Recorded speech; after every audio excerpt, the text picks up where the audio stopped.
Hi hello welcome back to my channel. ഇന്നത്തെ recipe ഒരു evening snack ആയാലോ. Arabian cutlet, നമ്മൾ വെള്ളക്കടലൊക്കെ യൂസ് ചെയ്തിട്ടുണ്ടാക്കുന്ന ഒരു അറേബ്യൻ കട്ട്ലേറ്റിൻ്റെ റെസിപ്പിയാണ് ഇന്ന് ഷെയർ ചെയ്യാൻ പോകുന്നത്.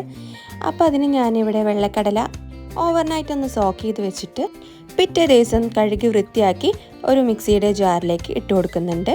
അതിൻ്റെ കൂടെ തന്നെ 1 കപ്പ് സവാള ചേർത്ത് കൊടുക്കുന്നുണ്ട്.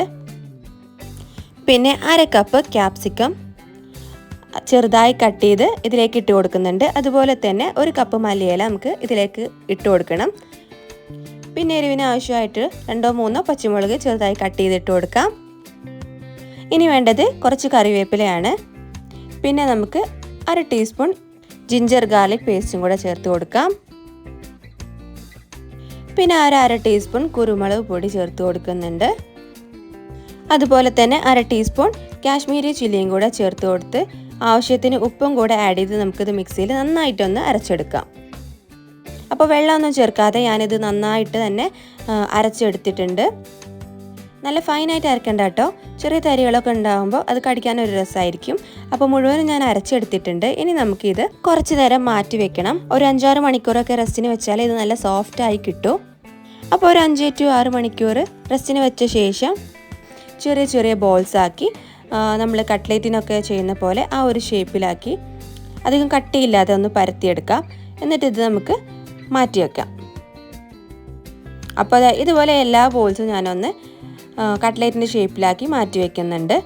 ഇനി നമുക്ക് ഇത് ഫ്രൈ ചെയ്യാൻ നല്ല കട്ടിയുള്ള ഒരു പാൻ അടുപ്പിൽ വെച്ചിട്ട് അതിലേക്ക് ആവശ്യത്തിനായിട്ടുള്ള വെളിച്ചെണ്ണ ഒഴിച്ചു കൊടുക്കുന്നുണ്ട്. എണ്ണ നന്നായി ചൂടായി വരുമ്പോൾ നമുക്ക് ഓരോരോ കട്ട്ലേറ്റായിട്ട് അതിലേക്ക് ഇട്ട് കൊടുക്കണം.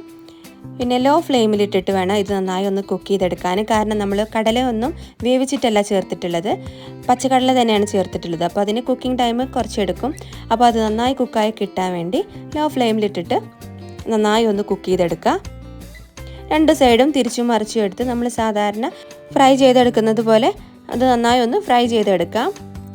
ഈ ഐറ്റത്തിൻ്റെ പേര് അറേബ്യൻ കട്ട്ലേറ്റ് എന്നാണെങ്കിലും നമുക്കിതൊരു വടയുടെ ടെക്സ്ചറായിട്ടാണ് കേട്ടോ കിട്ടുക. അപ്പോൾ നമ്മൾ പരിപ്പ് വടയൊക്കെ ഫ്രൈ ചെയ്തെടുക്കുന്ന പോലെ നല്ല ഡീപ്പ് ഫ്രൈ ആയിട്ട് തന്നെ ചെയ്തെടുക്കണം. അപ്പോൾ ഞാനിതെല്ലാം ഓയിലിൽ നിന്നും കോരി മാറ്റി വയ്ക്കുന്നുണ്ട്. നമ്മുടെ കട്ട്ലേറ്റൊക്കെ ഇവിടെ റെഡി ആയിട്ടുണ്ട്. അപ്പോൾ എല്ലാവരും ഒന്ന് ട്രൈ ചെയ്ത് നോക്കി ഫീഡ്ബാക്സ് ഒക്കെ അറിയിക്കുക. Thanks for watching.